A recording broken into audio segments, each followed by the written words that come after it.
us for the latest managerial interview is John Underwood. John, how do you sum up that game today? You've lost at home to Oxford City. They've done the double. Yeah.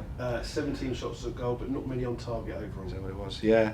I'd sum it up as one of those days, I would say, that we've all had in football over the years. I get the feeling that if we'd have played another 45 minutes, we still wouldn't have scored, no matter how dominant we were.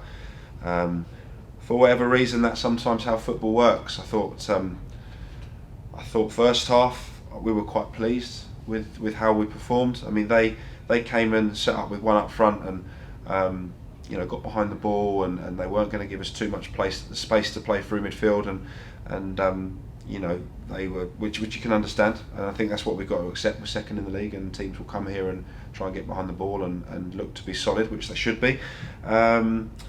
Without creating, I would say we didn't create loads of clear-cut chances, but the amount of ball in the box, the amount of balls that seemed to fizz across the face of goal. There was one scramble that I don't know how didn't end up in the net, and so that was frustration as we approached half time at 0-0. We felt if we kept doing what we were doing, we'd get the breakthrough. And then of course they put a cross in the box and it flicks off Birdie's head and wrong foot's Jack, and that's why I say one of those days. That's what football can do to you sometimes. We've put some great balls in the box first half and bad luck at times, and I've just said in there we've also got to ask some questions of our attacking players. We've got to ask our questions that when the ball of that quality comes in on that many occasions, why we're not getting across the front of their defenders and finishing. But you have all those balls in the box and then obviously at their end a cross that was only on our player's head and it ends up in the back of the net. But so we were obviously disappointed to be one down, and we knew it would be hard second half. We knew they would look to spoil the game a bit and play on the break. I thought they actually played better on the break second half than they did first. I thought they'd done well second half, and they obviously, as we pushed more people forward, they always looked to threat on the break.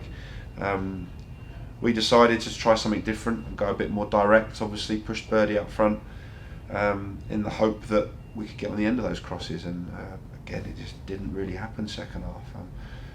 Can't question the effort and the work rate and the desire. I mean, if you're looking at our boys out there, they're all trying to get that goal, they're all trying to make it happen, every time the ball goes out of play we're sprinting to get it. We're doing everything we can to make something happen, and for whatever reason it wasn't going to be our day, and there was a bit of bad luck there. But I think also we've got to look at ourselves. You put that many good balls in the box, you need people to start getting on the end of them, and that was probably the biggest criticism today for us. Just recently you've had some hard-fought victories where you've had to have your defence throw their body at the line. Yep. Oxford City did that today. Yeah. Some great defending in the end, from good balls in, and it really just didn't fall that way, did it? But no, I agree. I thought they did defend well. I thought they defended the balls into the box well.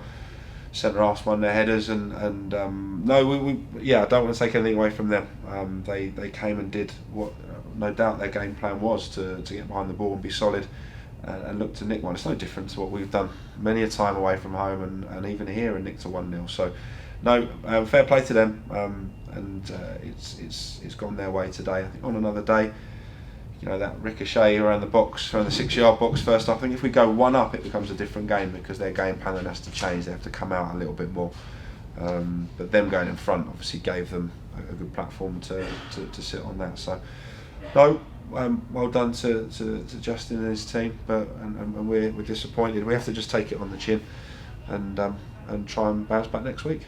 Is the hardest part of today knowing the fact that the other results is that you could have put a bit of gap with a victory today between the others?